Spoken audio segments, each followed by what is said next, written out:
Hey, this is Wajed Salam with the Winner's Circle. And if you really want to learn how to level up your life, you should be listening to the Time to Shine Today podcast with my good friend Scott Ferguson. He rocks. Hey, it's Time to Shine Today, Varsity Squad. It's Scott Ferguson, and I have the creator of peace. I am so stoked. Wajed Salam came on my podcast here, and he dropped some serious knowledge nuggets on you listeners. Just be ready. Break out your notebooks. He was Tony Robbins' top earner speaker. He actually retired for a minute at age 29.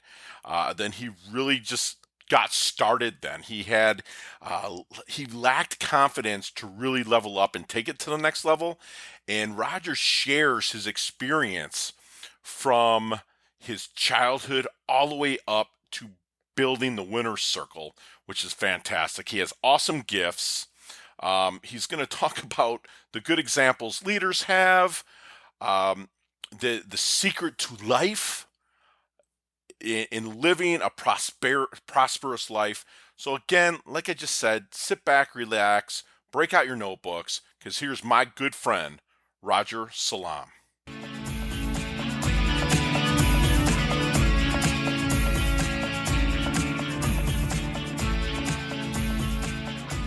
Hey, Time to Shine Squad. This is Scott Ferguson, and I am sitting here with bated breath because I have a friend of mine and also someone that I really look up to. His name's Wajed Salam. You guys are going to be blown away about the knowledge nuggets this guy's going to drop, his origin story all the way to where he's at right now, someone that I respect a ton. And I'm going to go through his accolades. It's going to give me a minute because I'm blown away by it, and I want everyone here to hear this. Roger is an award-winning inspirational speaker, best-selling author, and global mastermind leader. He facilitates world-class mastermind events all across the globe that accelerate, amplify, and maximize business and life. The National Academy of Best-Selling Authors awarded him Thought Leader of the Year award. Wow, that's huge. He's also the founder of Equity and Help Utah. Wait till you hear this story. It's a limited liability company, which is a turnkey real estate investing Inc. 500 fastest growing companies with clients in 13 countries. He has delivered over 10,000 professional talks in North and Central America, Middle East, Europe, and Asia.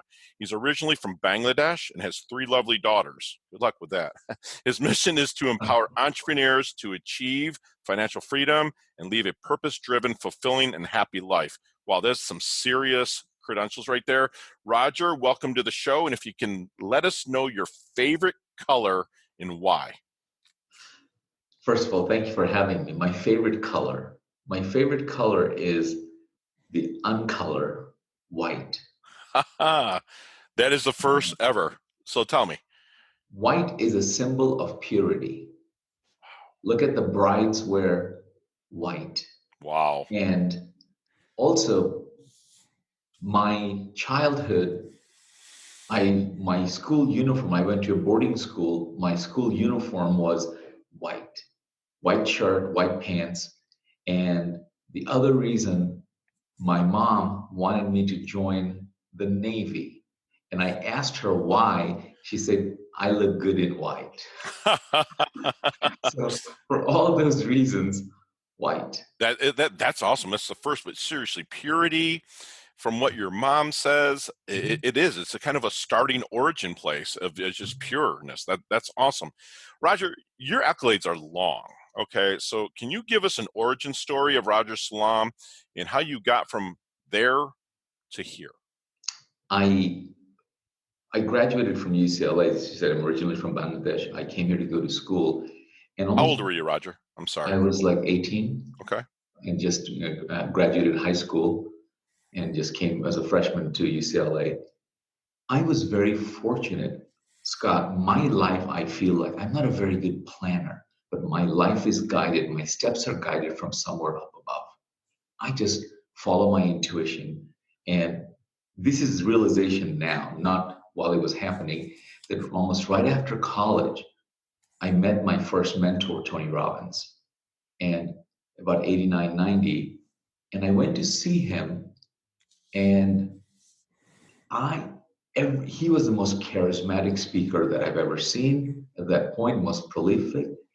But everything that he was teaching, I said to myself that I want to master what he's teaching. I don't want to dabble in it.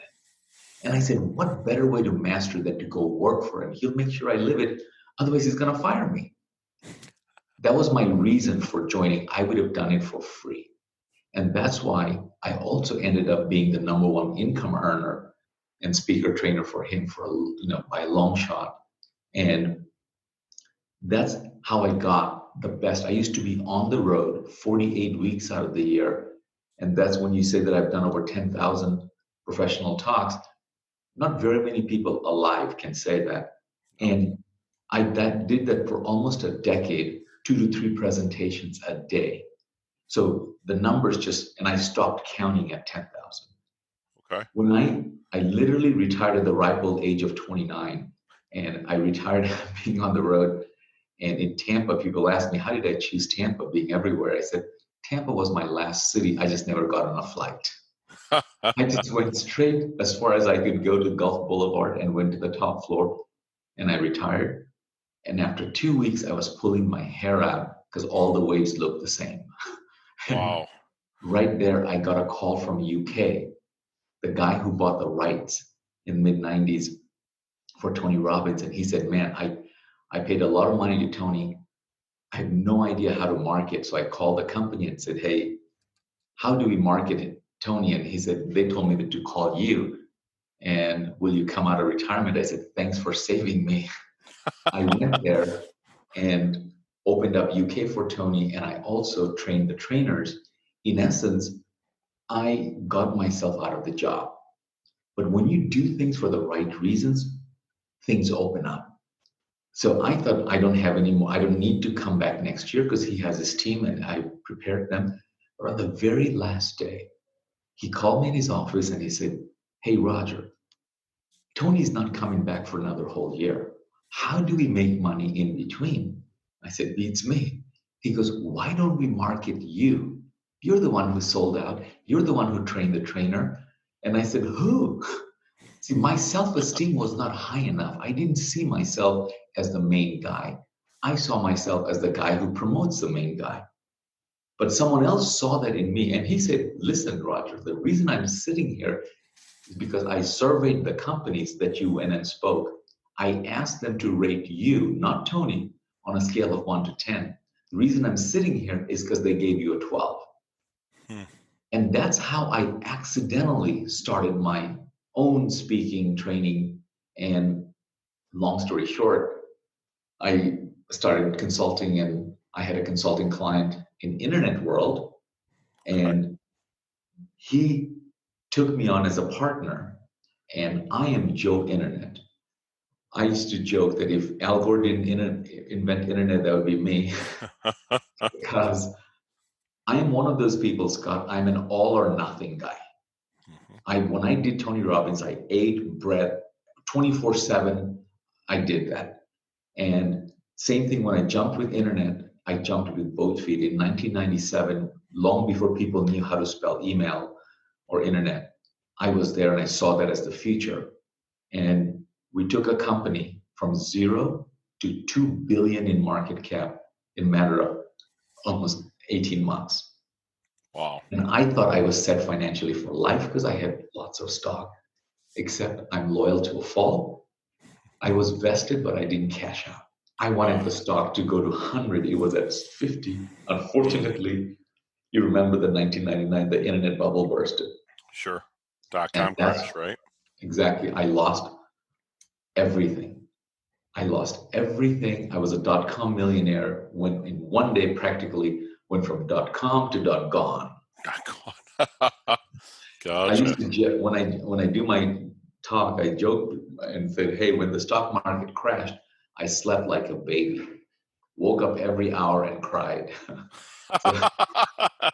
Wow, Roger, your work ethic obviously is off the charts for you to come over here, 18 years old, UCLA, and then you really bought in to master what Tony Robbins was teaching you. how did your self-esteem not like just kind of attract that? Because again, I'm a curious person, and your work ethic was there. You're making inroads, you're growing, but you said you had low self-esteem. Tell us about that.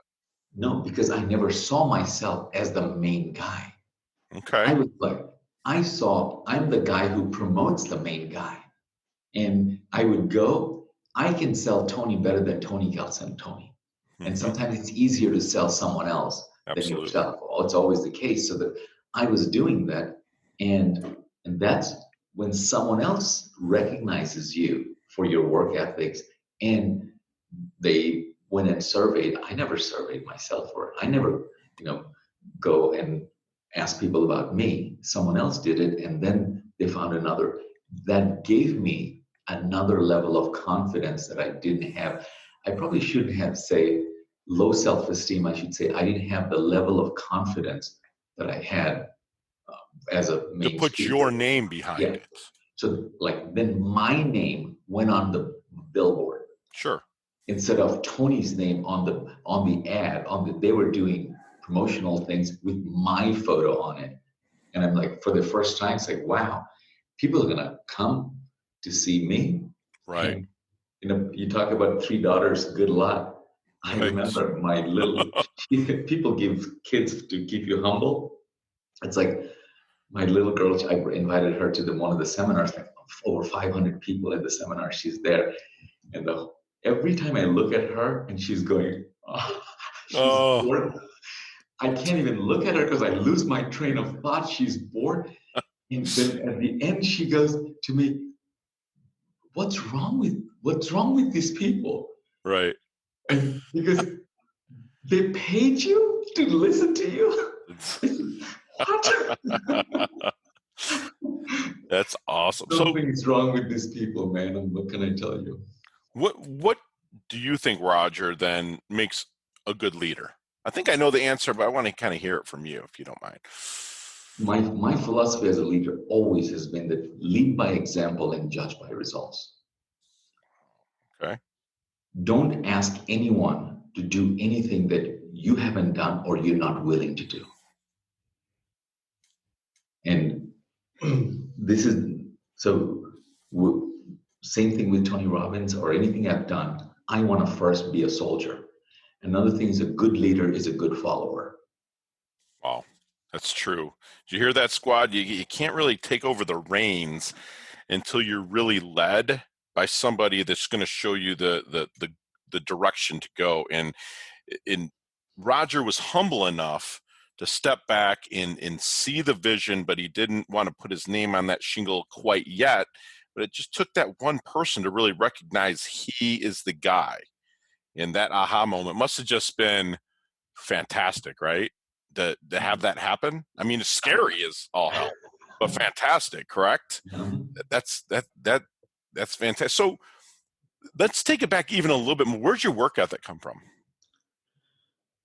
I went to a boarding school, and everything from the moment we wake up to the moment we go to bed, everything was regimented. It's like a Army ROTC. And so I went there from grade 1. We had to go march to the dining room, and we have so much time to eat, and we have everything was so regimented. So that is early on.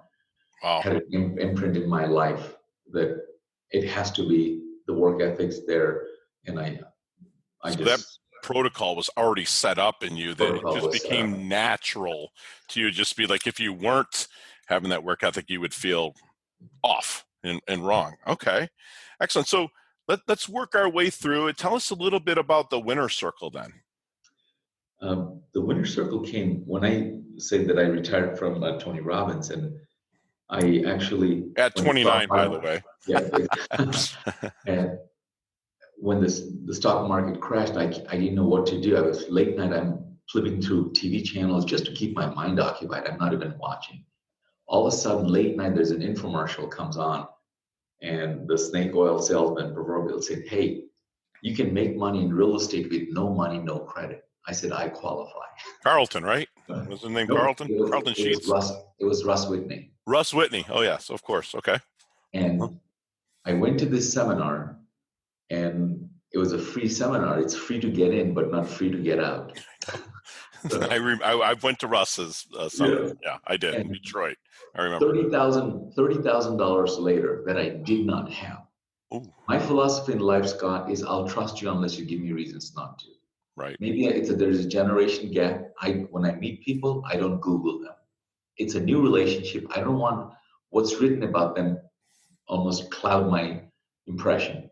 I want to start new, and you can tell me from here. If you've done something wrong, you've paid your debt to society, it's a new start with me. And I just went to the seminar and I said, wow, all these people have on television and in person tell me they have done it with real estate. And the reason it was 30,000 because I knew one thing is I could have bought the same home study course for 3,000, exact same thing. The reason I paid 30 is information will never change you. $30,000 came with a mentor. It's mentor that will change you. And that's exactly what did is that money that I did not have. I didn't have the minimum payment. I said, I better make something.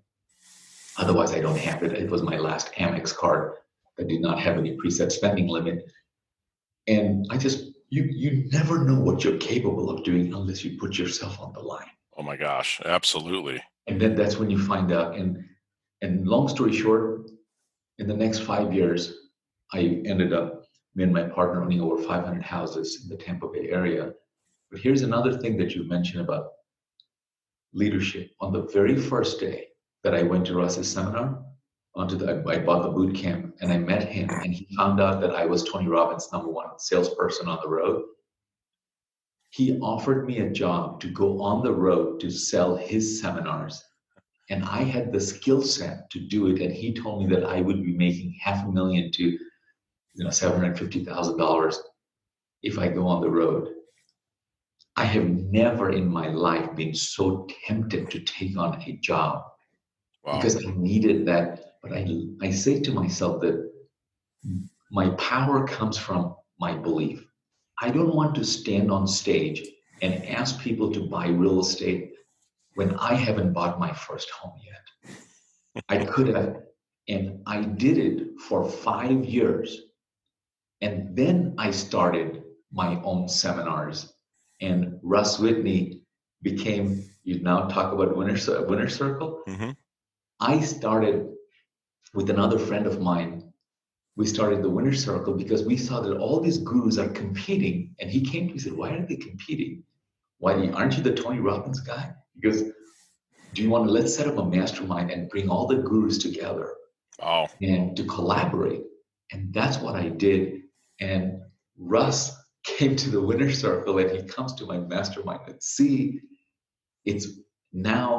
he wrote his latest book. I'm on the back cover giving him endorsement. So on Russ Whitney's book?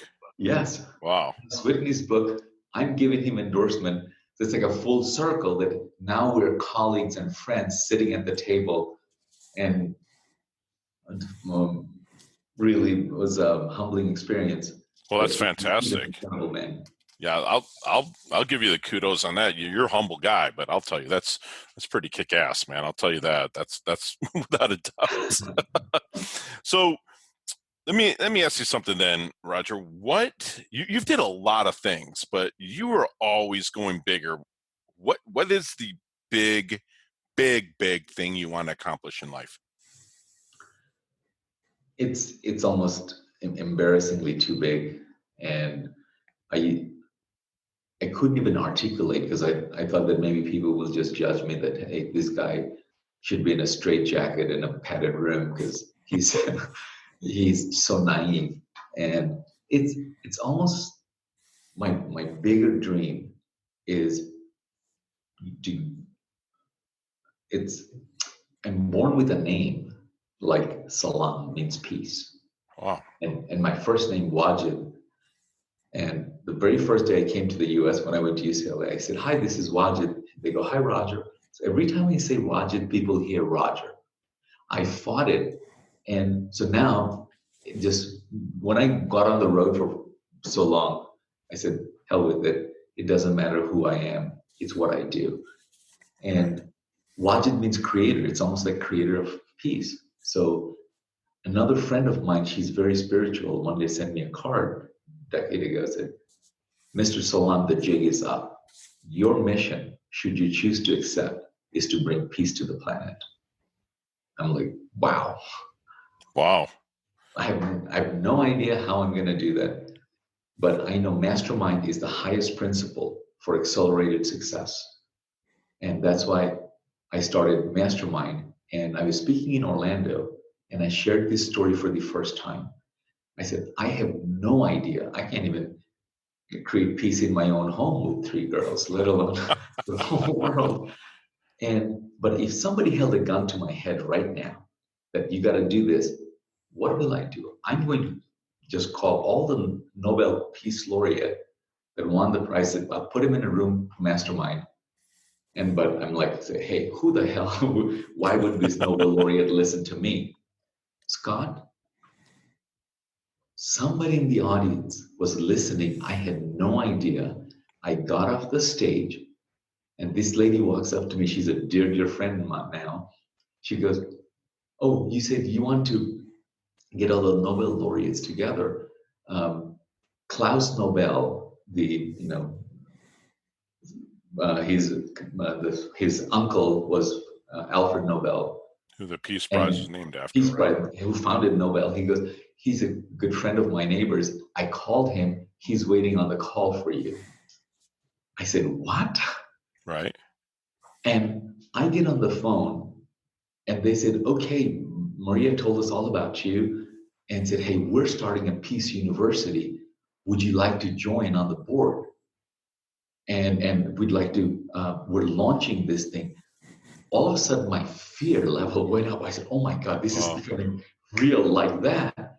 And I don't know what I said. I said, oh no, I'm busy. And that's the best thing I could come up with. I said, I'm busy. And then I was just even more shocked with his answer. They said, well, if you're busy, perhaps we can push the launch to the next year.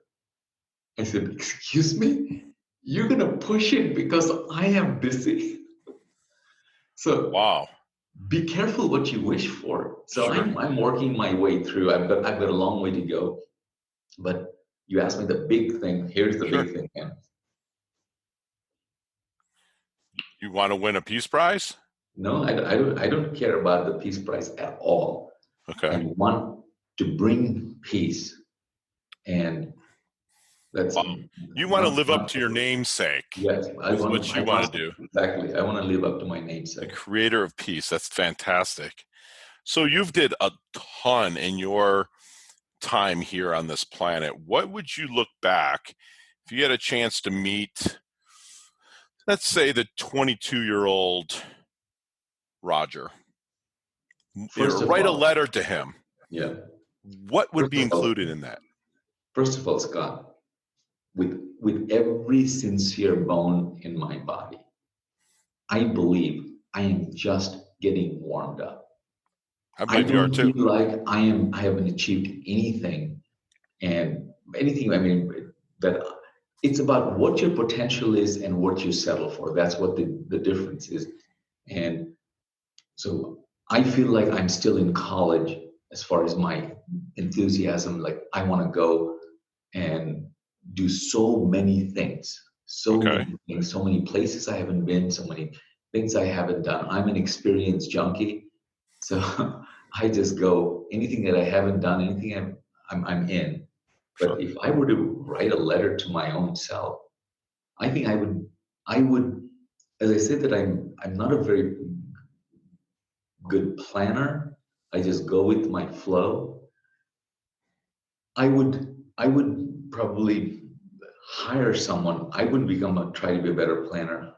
I believe that you should follow your strength, and then you partner up with people who have those complementary skill sets, instead of trying to, if you knew what your superpower is, your super strength is, don't try to get weakness, find somebody. Like operations is not mine. Now I have CEO. Now I have partners who provide those functions that I'm not good at. That's amazing. So give me something with all your experience. You know Tony well. You know these people, Russ, obviously very well. You're sitting at their table now. So give me something in life that's blown your mind. This one thing Tony told, when we just like what you're saying, we were sitting around in a room, Tony, myself, and all of us, and we were just asked Tony that, hey man, how do you keep your head not from exploding? That the amount of accolades and amount of praise that you get, and we are in awe of you. And something he said to me, I never forgot. And he said, listen, you know what? First of all, I let it not get to me. I let it just flow. But if somebody wants to give me compliment, if I am anything that I'm extraordinary at, I'm extraordinary at keeping my commitments. If I say I'm going to do something, and that year he was giving an example that he said, I made a public commitment that I'm going to work out every day. I think that was a mistake. Because if you've been to his seminars, he does 20-hour seminars nonstop. Sure. Literally, 20-hour seminars nonstop. And he's dead, and how much energy he expends. And he goes, I would come back. I can't even open my eyes, but I'll still get out and walk around the block, one block, so that I can keep the commitment. And that is the source of his power. That's the source of his achievement. So that just I was blown away with the answer that he gave me. So he says, let the compliments kind of flow through you, but also huge part that he said is he'll keep a commitment no matter how little he has to do to keep the commitment. Right. Because I've been to, Unleash Your Power. I've been to like 6 or 7 of his. And so, yeah, he does. He brings it. So if he's committing to working out every single day, a walk around the block after everything he's put in is a workout. Just so that he could say that I did work out, because he didn't say the quality, quantity, and things, but to be able to put on your, sneakers after and just go around the block. Sure. And when you can't even keep your eyes open, it's just extraordinary. So you can take his words to the bank. Nice. I love that. So what's your definition of a life well lived then, Roger? Definition of what? A life well lived. Life well lived. I was thinking about that. It's like, what do you want? What do I want on my epitaph? If it said, he gave more than he took. And I love the Winston Churchill quote that you make a living by what you get, but you make a life by what you give. Absolutely. Truly. The secret to living truly is giving. Right. I'm 100% a big believer in that. I'm actually a student kind of Bob Burg's. I've never attended anything, but his book, The Go-Giver, if you've ever read it, is phenomenal. It's my number one recommended book now, Bob Burg. I spoke to Bob. Oh, wow. Yeah. He's my neighbor, exactly. Right around the corner. But it's like basically you can't outgive the universe. It's impossible. So, what you bring in is I'm just a go-giver at heart. My clients know it. My squad out there knows it, and you just can't outgive. And I think that what you just said is absolutely spot on for a definition of a life well lived. I mean, it's an open question. Everybody can interpret it any way, but I think what you just gave is amazing.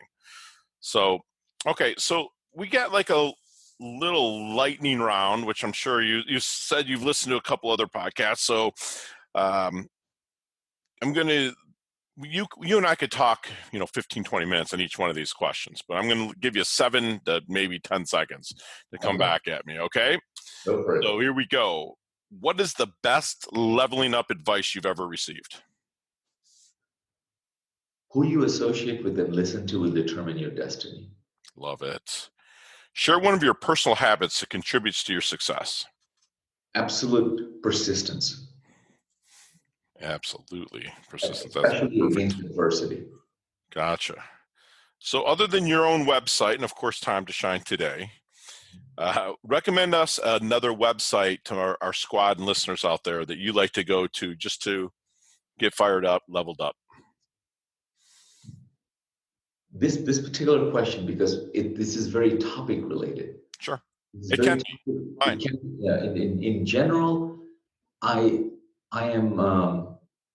very motivated by quotes. So in any Goodreads, reading quotes and reading books sites are my favorite ones. Beautiful. So let's recommend a book to the listeners. That's also, you and I have read all the classics and stuff that in personal development growth. When somebody asks a question like that, it's always the recency, the law of recency in the book I've read. And beyond the classics of Think and Grow Rich and 7 Habits, the one that my go-to book right now, when I need a kick in the pants, that I'm slacking, the one that motivates me more than any book is the 10X Rule by Grant Cardone. Grant? Nice. I love it. And then you actually mentioned, the other one that I recommend is The Go-Giver. Sure. I have The Go-Giver, and I also, Andy Andrews wrote The Traveler's Gift. That was another one that just blew my mind too. So the other one that I can tell you recently is Stephen Covey's son wrote the book, Stephen M.R. Covey, The Speed of Trust. The speed of trust, the one thing that changes everything. Love it. All right, what's your favorite charity or organization that you like to donate to or give your time to? Any children's charity. Children are my favorite charities. Nice. So my father built a school in our village, and it's like every parent's story that they went to school barefoot, uphill in the snow, both ways. Sure. So in our village, there was no school. My father built a school for high school, for primary school. So I go donated. Love it. Time and people. So last one, which you've heard this one before, but what's the best decade of music? 60s, 70s, 80s, or 90s? 70s. I'm right there with you, man. I love that. I love it. I can just tell you that exactly where you were and when Eagles, one of these nights. My last podcast, I did an interview with an executive coach, John Fenton. He said the Eagles. He literally an hour ago said the Eagles. That's hilarious. And I'm a huge Eagles fan. I mean, I was small and my father took me to the Eagles, and there was smelling this stuff in the air. I was like, what is that? But then I also went to Hell Freezes Over tour in 1994, which I think I went to 8 of those concerts, which is amazing. But before we wind down, leave our squad out there, Roger, with a knowledge nugget that you don't want them to forget and then take with them. If you will do for the next 2 years what most people won't do, you'll be able to do for the rest of your life what most people can't do. That's powerful. Get busy, and people. It's not what you get at the end of the 2 years. It's who you become in the process. That's more important. Love that. Okay. And how can we find you, Roger? I think the best way to find is if you want, you want to give people a gift. It's no strings attached. They don't have to give any email. RogersVIPgift.com. They can I just distill a few things for them, and they can also go to RogerSalam.com, and they want to just contact me. Excellent. All right, squad. I have been writing, hopefully as much as you people out there have been writing as well. It's just blown away by the knowledge nuggets that Roger has dropped on us, from him building his life from the .com to the .gone. And his steps are guided from above. So that shows humility. That shows being humble. And if you do things for the right reasons, great things will open up for you. And Roger, we're always talking about staying humble, staying hungry, leveling up our health, and leveling up our wealth. And thank you so much. I'm grateful that you are part of our squad now. You're not getting rid of us. No, So really, here. really appreciate it. And all the listeners out there in the show notes, there'll be rogersvipgift.com and then rogersalam.com. And in all of his information from those books and any masterminds that he has will be in our show notes. So Roger, thank you so much. I'm grateful, and we can't wait to do it again. My pleasure, right? My friend. Virtual fist pump. Awesome. There you go. Have a great day. You too. Hey, thanks so much for listening to this episode of Time to Shine Today podcast, proudly brought to you by Sutter & Nugent Real Estate Excellence, who can be reached at 561-249-7266 and online at www.sutterandnugent.com. If you're a business owner or professional who would like to be interviewed on Time to Shine Today, please visit timetoshinetoday.com/guest. If you like this episode, please subscribe on Apple Podcasts, Google Podcasts, Stitcher, Spotify, iHeartRadio, or wherever you get your podcasts. There's a link in the show notes to our website. Also there, you will see our recommended resources. We hope that you will support our show by supporting them. If you like what you've been listening to, it'd be great if you could just give us a 5-star rating and tell your friends how to subscribe while you're at it.